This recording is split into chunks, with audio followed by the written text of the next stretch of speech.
बहुत सारे बच्चों के पीजीडब्ल्यूपी एक्सपायर हो रहे हैं 2024 में और 2025 में। जिन जिन बच्चों के पीजीडब्ल्यूपी एक्सपायर हो रहे हैं उनको चिंता लगी हुई है कि पीआर कैसे होगी, वो ये वीडियो ध्यान से सुने।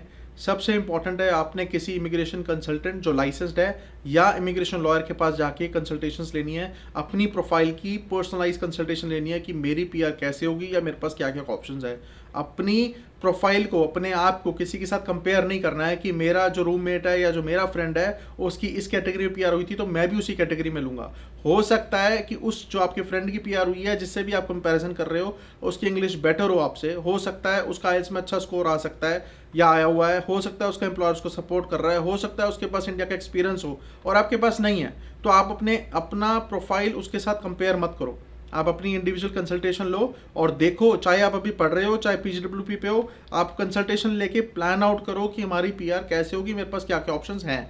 अगर आपका पीजीडब्ल्यूपी एक्सपायर हो चुका है तो रिस्टोरेशन में कोई ना कोई एप्लीकेशन डालो टू रीस्टोर योर स्टेटस। सबसे इंपॉर्टेंट, आपको आउट ऑफ स्टेटस नहीं जाना है, आपका स्टेटस खराब नहीं होना चाहिए। उसके लिए अब ऑप्शंस ये हैं कि आप या तो विजिटर रिकॉर्ड की एप्लीकेशन डालो to stay in Canada legally, या आप कोई किसी कॉलेज में स्टडी लो और स्टडी परमिट की एप्लीकेशन डालो जिससे आप वो पढ़ाई भी कर सकते हो 1 साल और जो आपके करियर में काम भी आएगा और यहाँ पार्ट टाइम जॉब कर सकते हो। और साथ साथ कोई ना कोई एम्प्लॉयर ढूंढो जो आपको हेल्प करेगा एलएमआई या पीएनपी के लिए।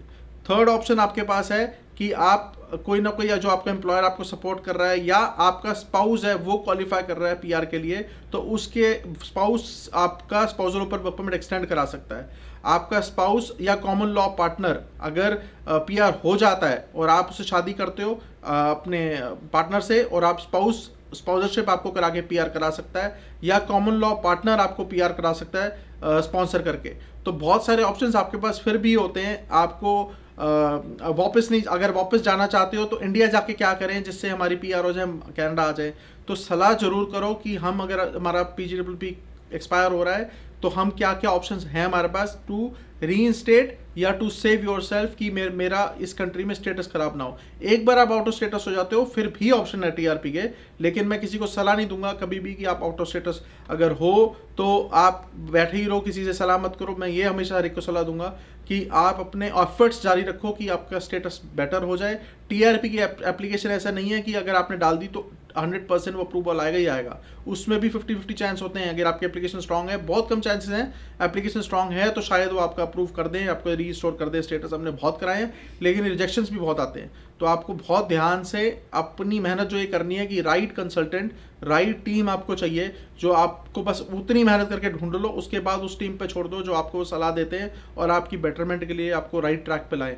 लेकिन जो मार्केट में चल रहा है, जो ट्रेंड्स चल रहे हैं या जो लोग हवाबाजी कर रहे हैं, आपको उसको नहीं फॉलो करना है, कोई शॉर्टकट्स नहीं अपनाने हैं। अगर आपको कोई कह रहा है कि फेक पेरोल चला लो, कभी मत करना। गवर्नमेंट को सब पता है, गवर्नमेंट बहुत स्ट्रिक्ट हो गई है। एम्प्लॉयर्स पे पहले 2-2 हज़ार के फाइन थे, अब एम्प्लॉयर्स पे भी 10-10 हज़ार डॉलर के फाइन्स लगने शुरू हो गए हैं और बहुत लोगों की पीआर रिवोक हुई है क्योंकि उन्होंने फर्जी पेरोल चलाए थे।